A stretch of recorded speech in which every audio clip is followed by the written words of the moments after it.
2027 UP विधानसभा चुनाव से पहले उत्तर प्रदेश की योगी कैबिनेट में विस्तार हुआ है। कई मंत्रियों को शामिल किया गया है, लेकिन एक मंत्री की बहुत चर्चा हो रही है, मनोज पांडे। जी हां, मनोज पांडे का ऐसे नाम जो कभी समाजवादी पार्टी के विधायक हुआ करते थे, मुख्य सचेतक विधानसभा में हुआ करते थे और अखिलेश यादव के ब्राह्मण चेहरों में से सबसे बड़े ब्राह्मण चेहरे के तौर पर जाने जाते थे।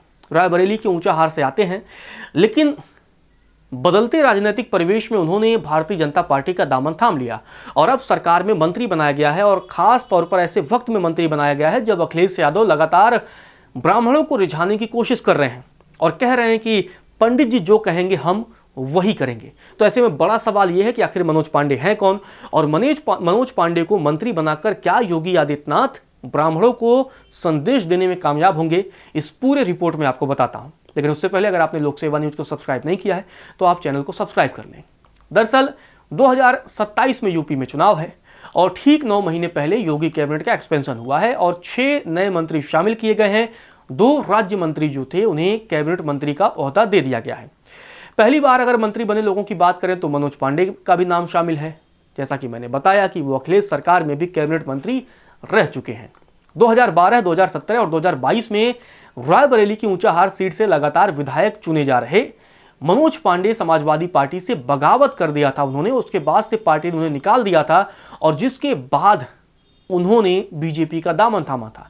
यहां गौर करने वाली बात यह है कि जब 2017 और 2022 में यूपी में योगी और बीजेपी की लहर थी, उस वक्त भी मनोज पांडे अपनी सीट बचाने में कामयाब रहे।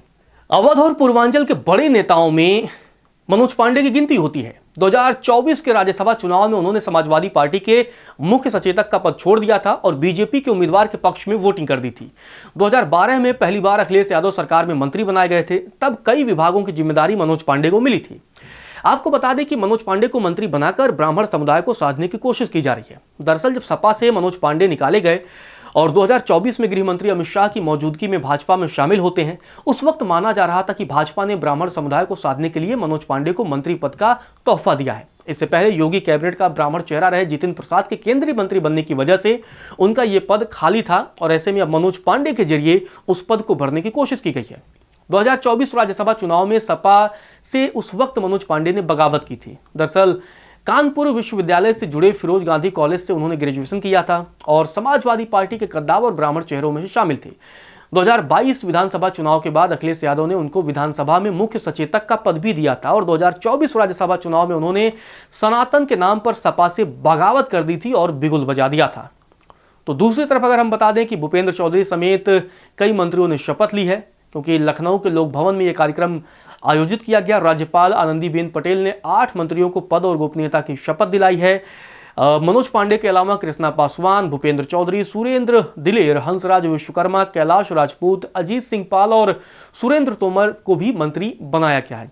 लेकिन इनमें सबसे जो अधिक चर्चा रही है वो मनोज पांडे की रही है। अब मनोज पांडे के जरिए क्या भारतीय जनता पार्टी समाजवादी पार्टी का जो ब्राह्मणों को लेकर नैरेटिव है, क्या उसे काटने में कामयाब रहेगी और क्या जो ब्राह्मण विरोधी योगी सरकार पर आरोप लगता है, क्या मनोज पांडे को मंत्री बनाने के बाद उसे विफल कर दिया जाएगा? ये तमाम ऐसी चीजें हैं जिसे लेकर अब यूपी की सियासत में खूब चर्चा होने वाली है। खैर, इस पूरे मामले पर आपका क्या कहना है, कमेंट करके बताइए।